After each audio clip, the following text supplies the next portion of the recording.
To the world we all know, which may or may not be the best world possible, once again springtime had come. But all the magic of spring was not enough to conceal the misery of Manor Farm.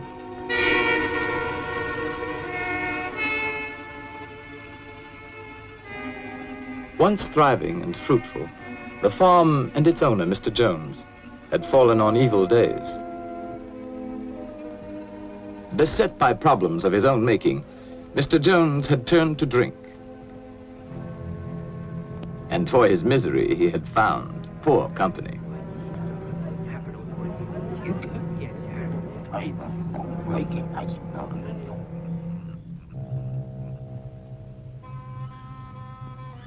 On the evening our story begins, it was later than usual when Mr. Jones came home from his drinking to make his rounds.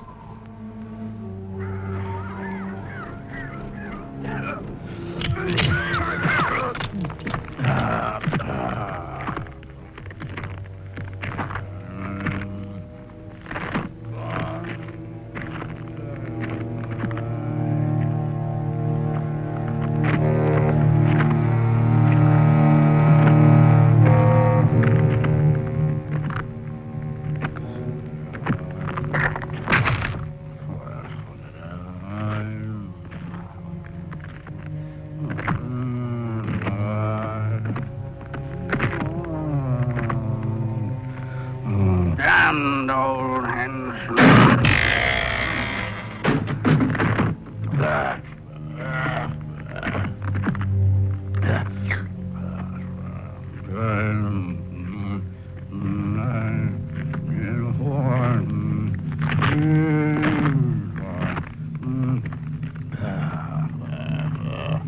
Good for nothing beasts. Eat their heads off.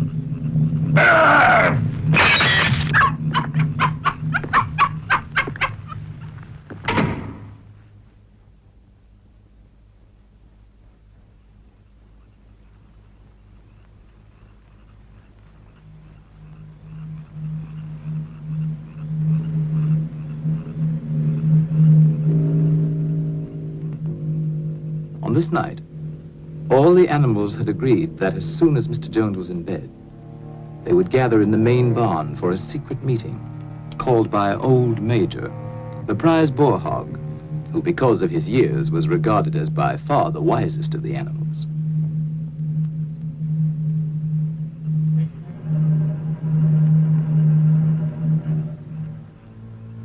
The other pigs started first for the meeting, being clever and fond of taking the lead.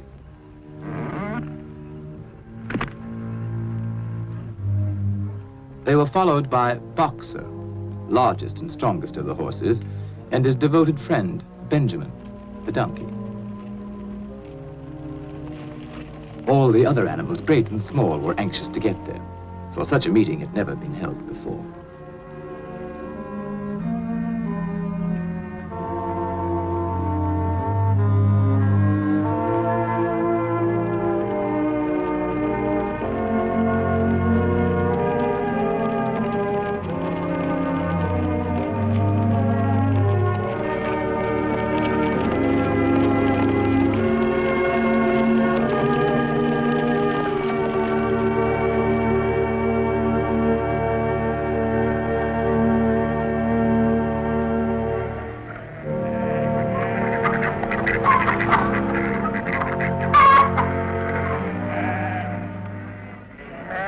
Old Major had been ailing, and now he had made known there were some things he wanted to say to his fellow animals before it might be too late.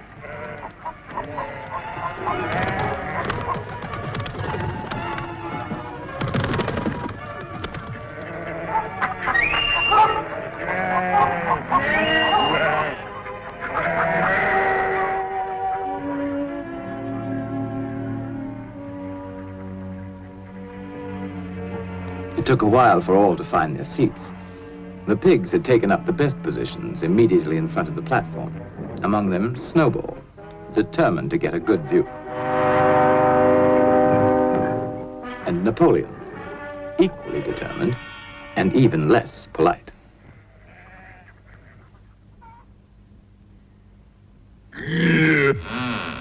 What was that?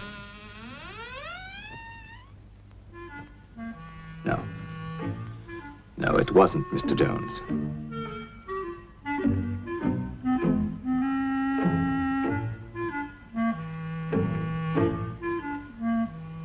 And at last, everyone could be settled to hear Old Major.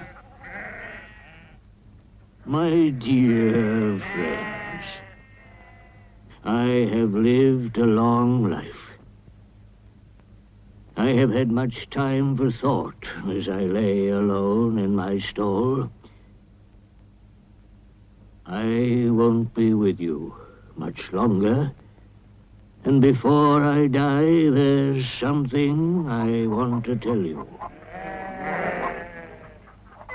Few of us will ever know the blessings of a peaceful old age. You, boxer, when you have given the last of your great strength, what then?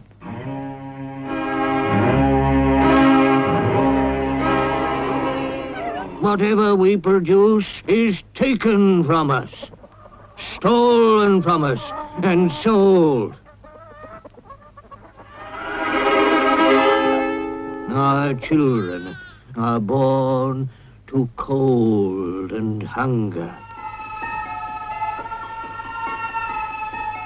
Look at them while you can.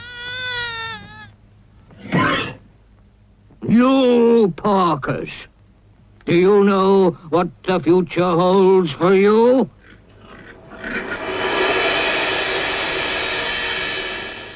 Do we deserve such a fate? Is this farm too poor to support us all? No, comrades. The farm is rich, but we'll never get our rightful share from Farmer Jones. Overthrow this evil tyrant, and we shall be rich and free. Courage!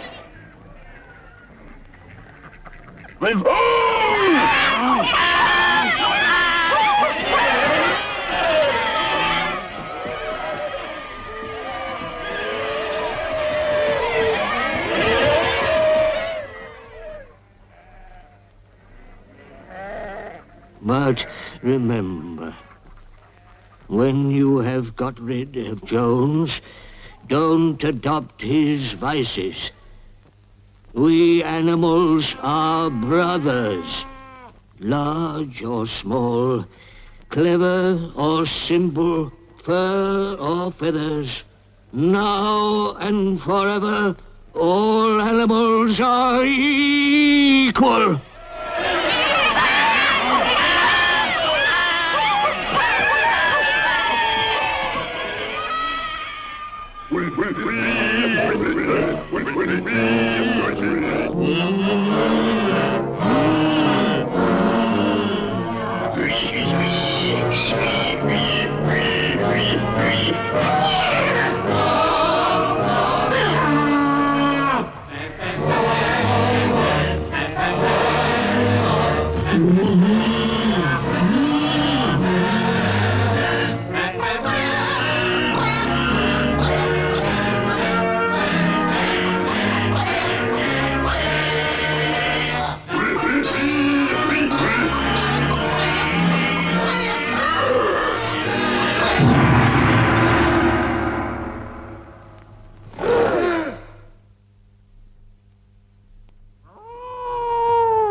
The very next morning, sooner perhaps than old Major would have predicted, the animals found their situation quite unbearable.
And so, almost before they realized it, the animals had fought and won. They had casualties to mourn, and those who died left children to be cared for.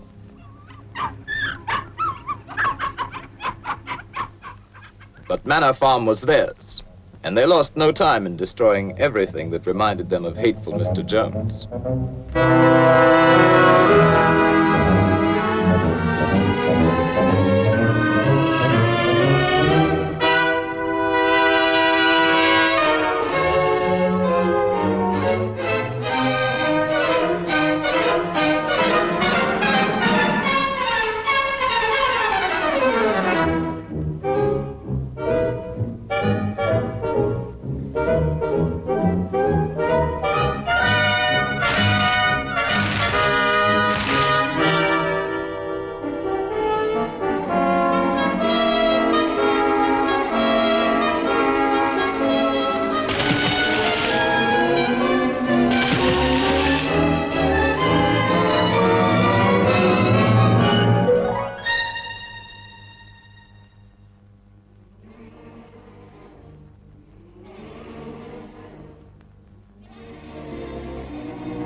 When it came to Mr. Jones's house, the animals hesitated. Napoleon showed the way, but Snowball took the lead in entering the place where their tyrant had lived.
The animals were all agreed that Jones's house was no place for them. All, that is, except Napoleon.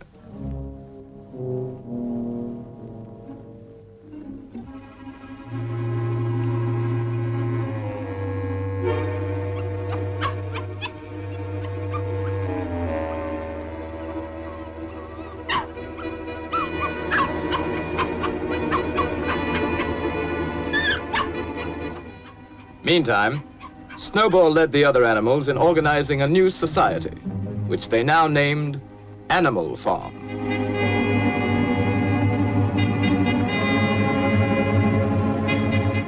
So that all might see and agree, the laws of Animal Farm were inscribed in a prominent place, to be remembered and obeyed forever. No animal shall sleep in a bed. No animal shall drink alcohol. 4 legs good, 2 legs bad. Wings count as legs.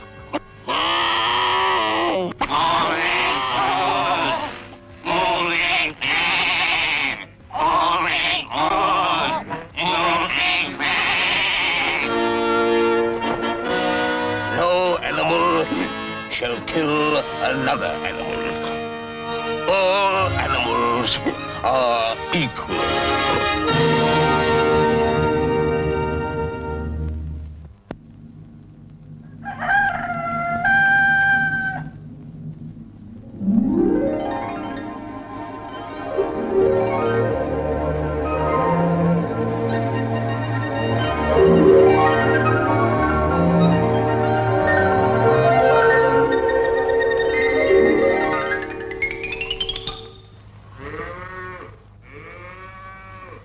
Tending farm by themselves posed problems for the animals, but the pigs could think of a way around every difficulty.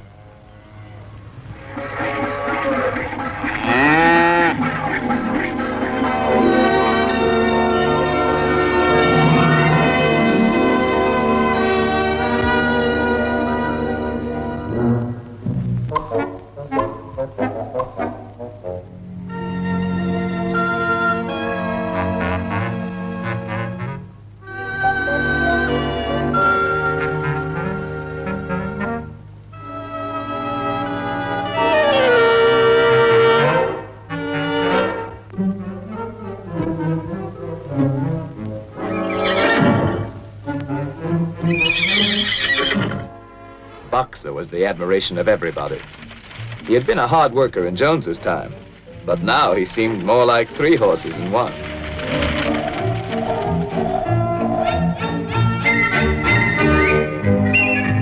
Instructed by Snowball, other animals worked out the rest for themselves, and the farm work was done like magic.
The success of their efforts delighted everyone, including sly Napoleon and his constant companion, Fat Pink Squealer.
That summer, the animals, without any help or any interference, made a going proposition of Animal Farm.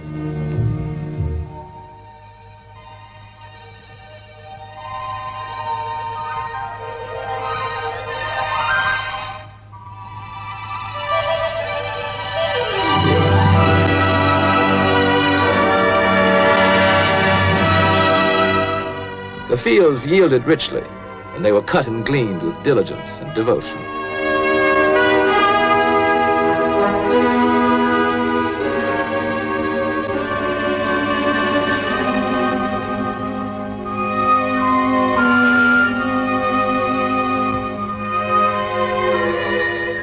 With the harvest safely home, the animals had time to think of the future. And at a meeting in the big barn, many resolutions were put forward. It was always the pigs who made the resolutions. Comrades, our first 5 months plan is a farm-wide triumph. And the time has come to spread the glorious news so that our downtrodden comrades on other farms will break their chains and join the animal revolution.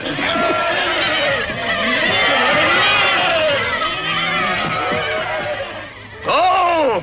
Tell the wonders of Animal Farm to the world!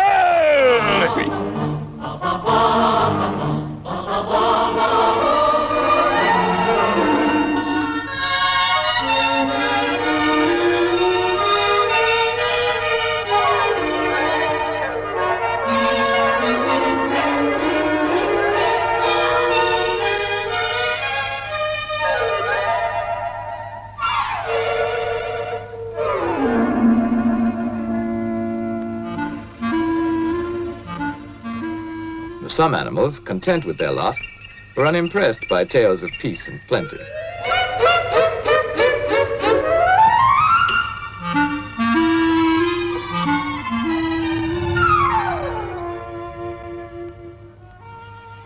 Others, happy in their own surroundings, were alarmed at the thought of any change.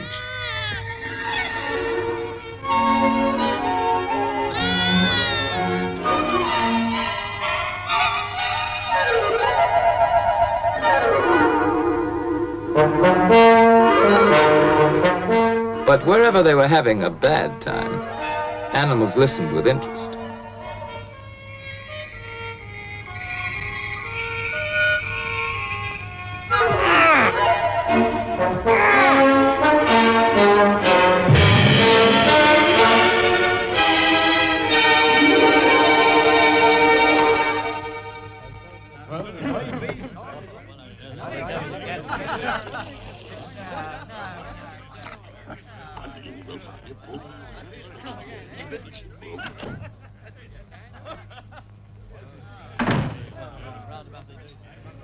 In certain quarters, the rebellious behavior of a lot of dumb animals caused indignation and much conversation.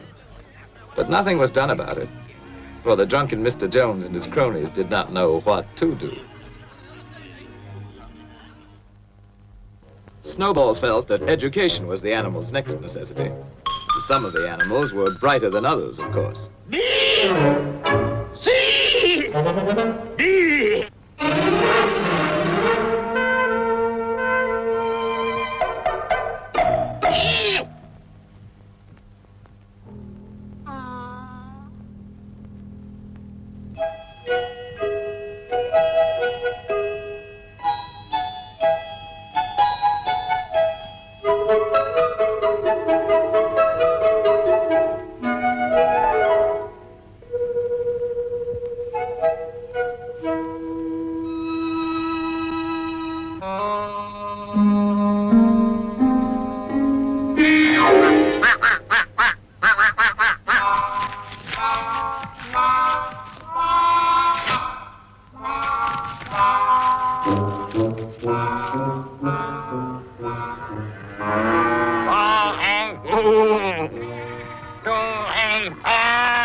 Snowball set himself to solve the problem of power on the farm. And so did Napoleon.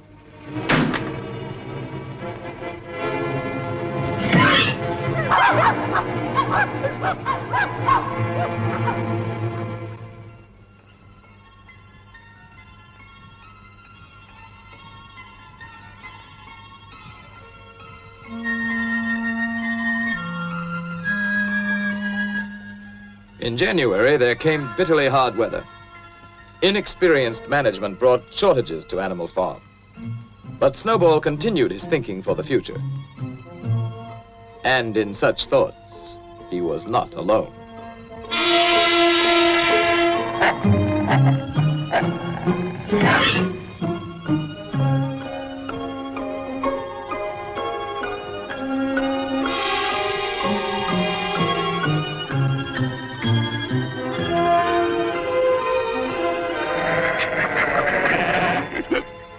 Comrades, I have prepared a new plan for Animal Farm. Here it is. All it needs is your vote. At first, we will have to work more and eat less. But my plan will bring us electricity. It will mean a warm barn in winter. A light in every stall. Sty at roost. Luxury for all! Comrades, in one short year, Animal Farm will be the finest in the world. Dreams, dreams. A vote for my plan is a vote for the life beautiful. It's a lie. I'll promise you a 4-day week. Bosh! Perhaps a 3-day week. Nonsense! A 1-day week.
With Snowball disposed of, Napoleon stepped up confidently to take charge of Animal Farm.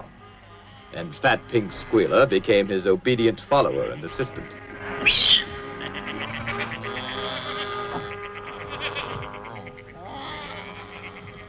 Comrades, Snowball is a traitor. What was he really planning? To bring back Jones. Now, let's have no more of these useless meetings. Eh? From now on, I'll protect your interests. And I'll make your decisions.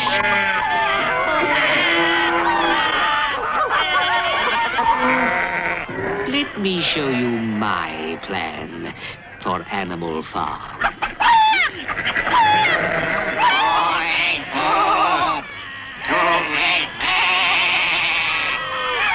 Hooray!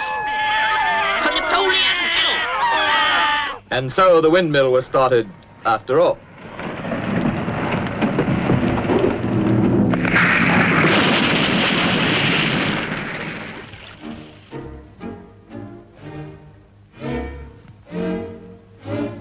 Nothing could have been achieved without Boxer, whose strength was greater than that of all the other animals put together.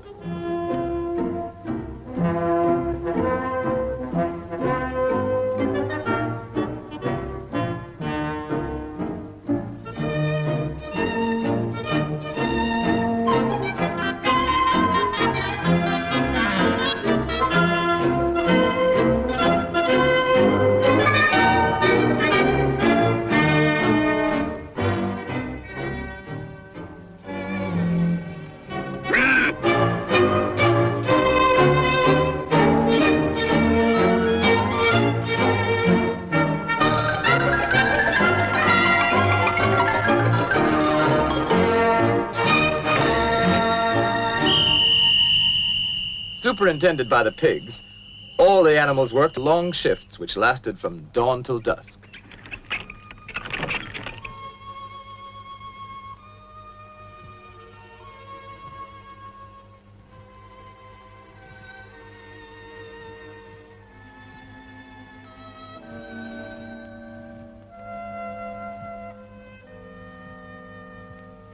Rations were shortened for the workers, but the pigs, by virtue of their brain work, were plentifully provided for.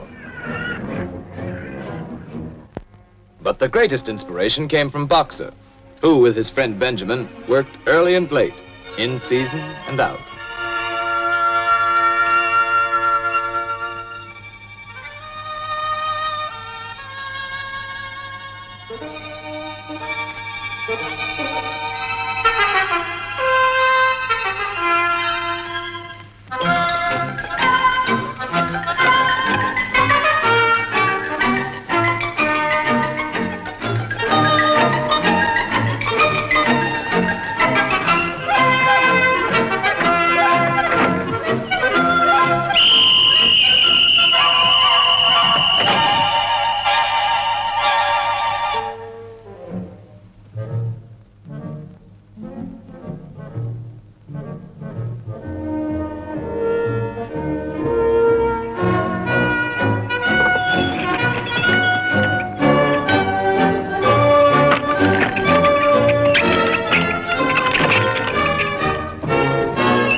One evening, after working long and late, as usual, Boxer and Benjamin made a curious discovery.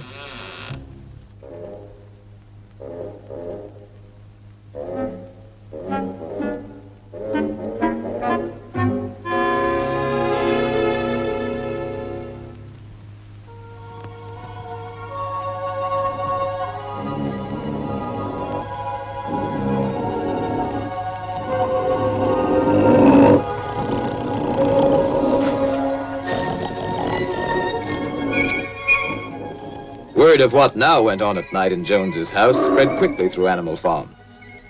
Some of the animals thought they remembered a law against beds, but obviously they were mistaken.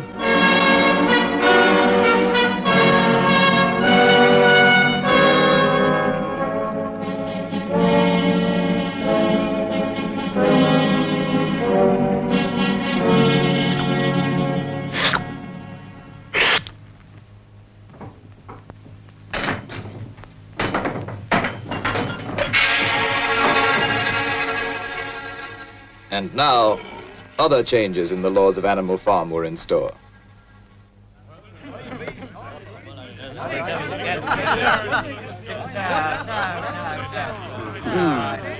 Those ungrateful beasts of yours, cheer up.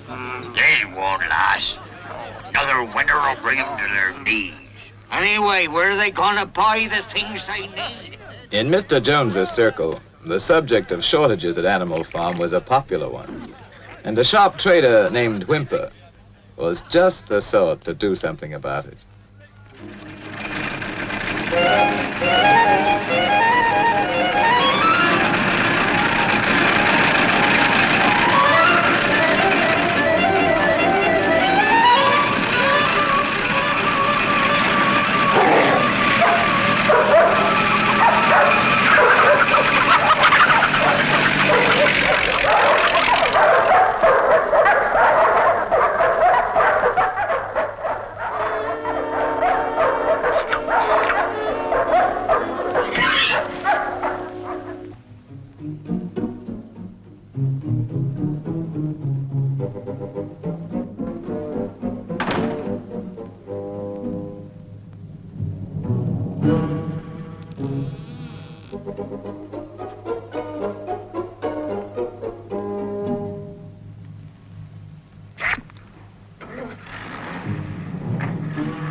Comrades, our leader, as wise as he's beloved, has decided to trade with the outside world. Not for gain, of course. That would be unworthy of our noble principles. You, hens, are to have the honor of making the first contribution, all your eggs. I know how proud you are of this privilege.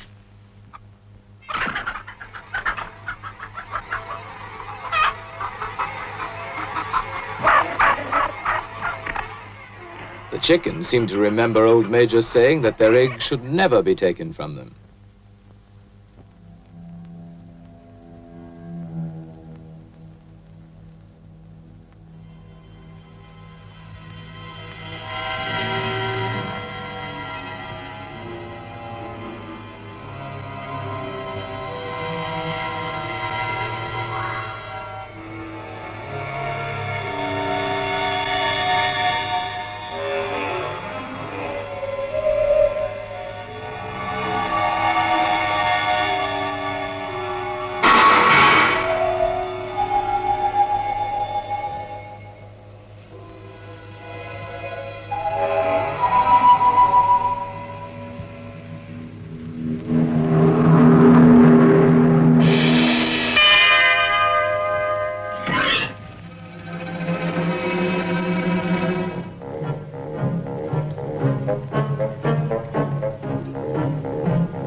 The innocent suffered with the guilty, and the chickens' uprising was short-lived.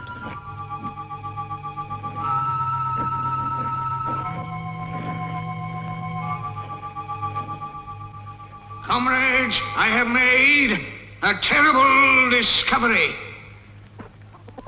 There are traitors among us. Yes, comrades. In league with Jones and Snowball. To destroy Animal Farm.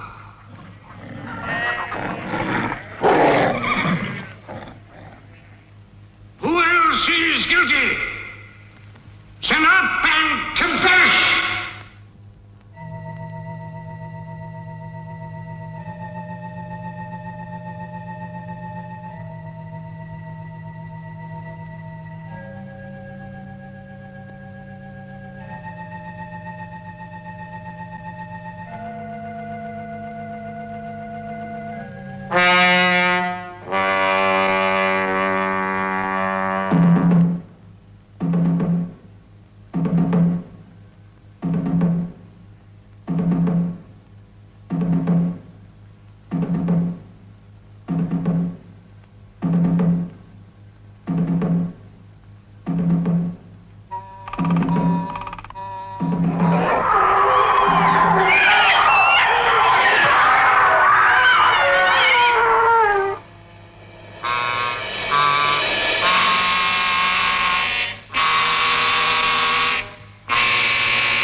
Is now complete. We have no more use for that song. Singing it is now forbidden, under penalty of death.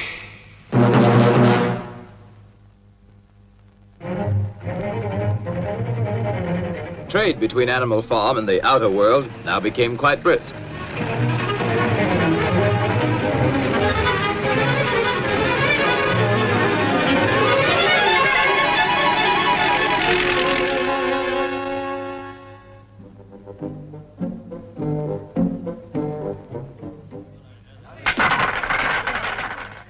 As might be expected, Mr. Whymper's profits inspired others to seek their share, or at least give vent to their jealousy. Animal Farm seems to be making money. For Whymper.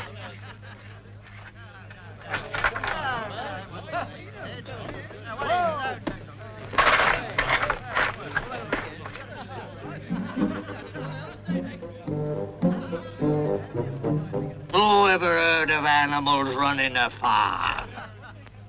Have you seen a windmill?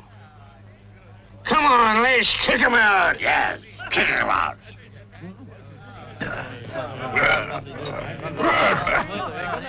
The original owner was not invited to join this movement.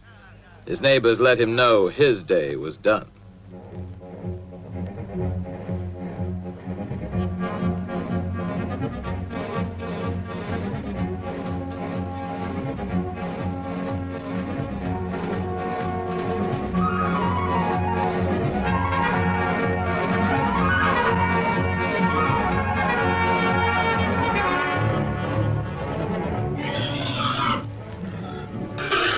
Comrades, the enemy has mobilized all his forces against us.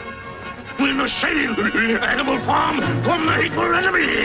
At all costs, with animals.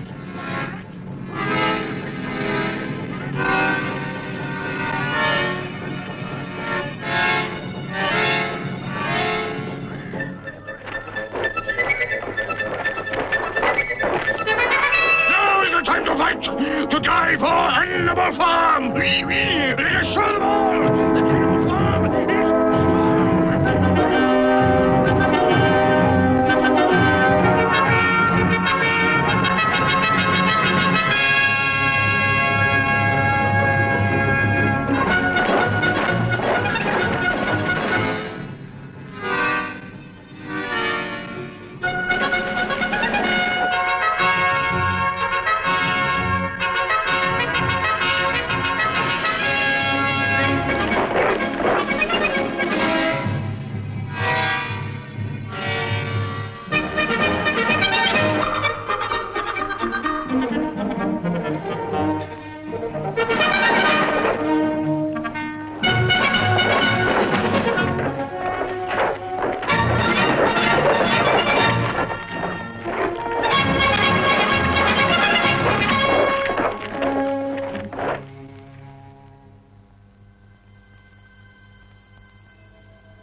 Now began the heartbreaking job of rebuilding.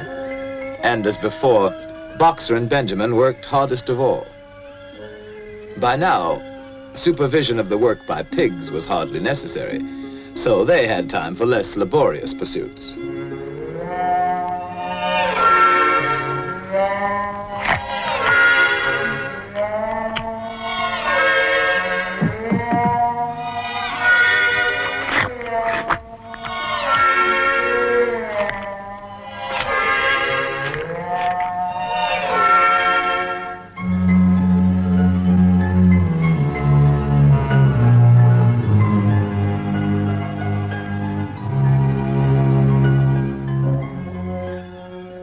Long after the other animals left the job, Boxer and Benjamin worked on and on, giving their all, year in, year out.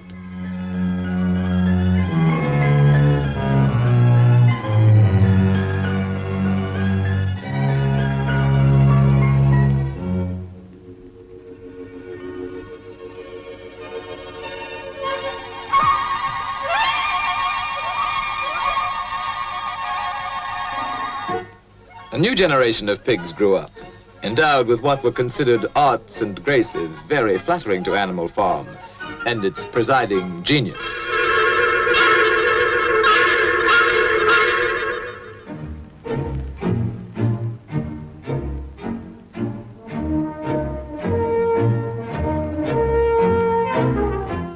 But still the windmill was not finished, and Boxer's injured foot got worse instead of better.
It looked as though Boxer were dead, but he wasn't.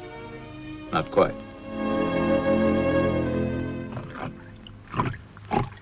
Boxer's hurt bad. He'll never work again. What do we do? While Napoleon and Squealer made plans for Boxer, Benjamin predicted he could look forward to a well-earned rest and retirement.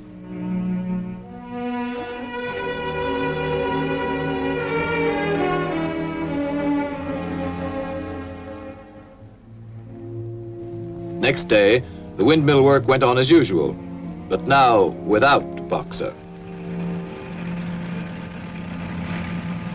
And during the morning, what appeared to be an ambulance arrived. Only Benjamin suspected it wasn't an ambulance.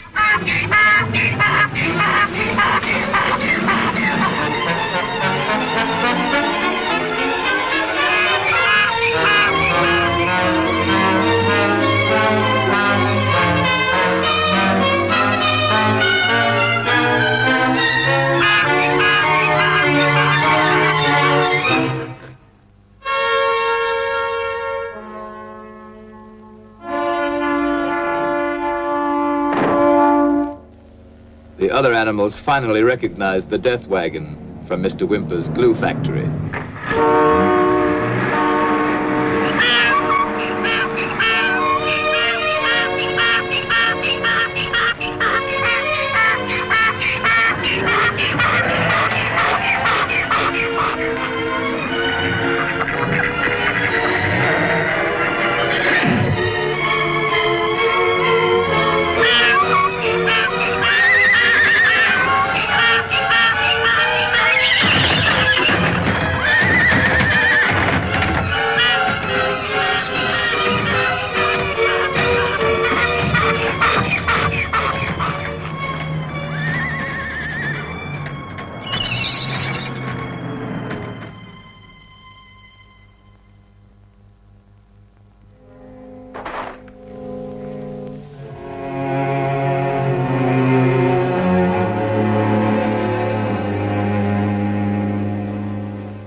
I was with him right to the end. His last words were, "Forward, comrades! Long live Napoleon!"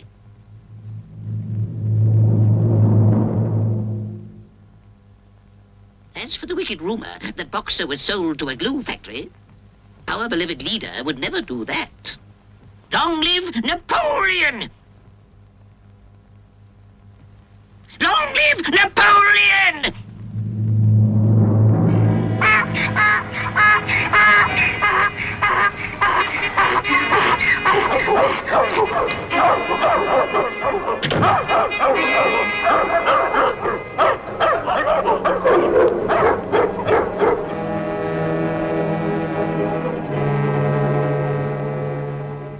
And that night, the pigs drank to Boxer's memory in the whiskey they had bought with Boxer's life.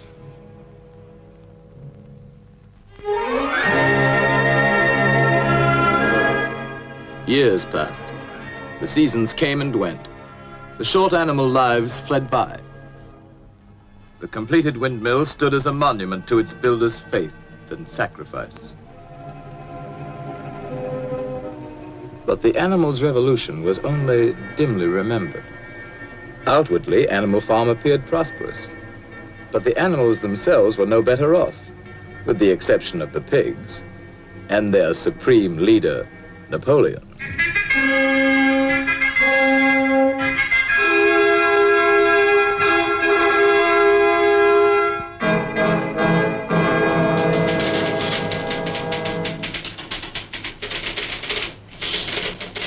His pig-run enterprise now had many of the frills of real civilization. And one fine day, pig delegates from far and wide arrived at Animal Farm to celebrate the coming of a new era.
When reports of this great change reached them, other animals everywhere were incredulous.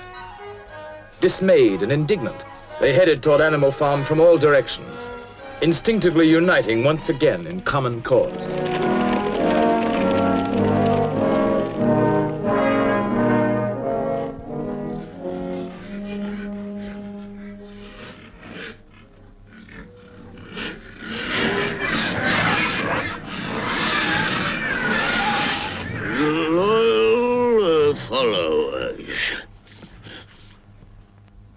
On farms owned and operated by pigs, there is order and discipline. Our lower animals do more work and eat less than on other farms. This will encourage you to make your lower animals work even harder and eat even less.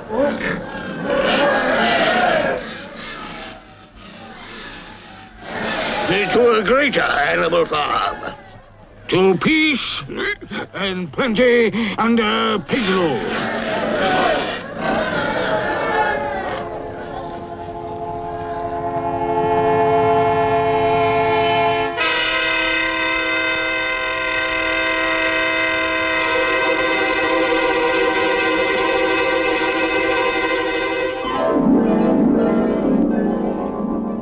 into the day when pigs own and operate farms everywhere.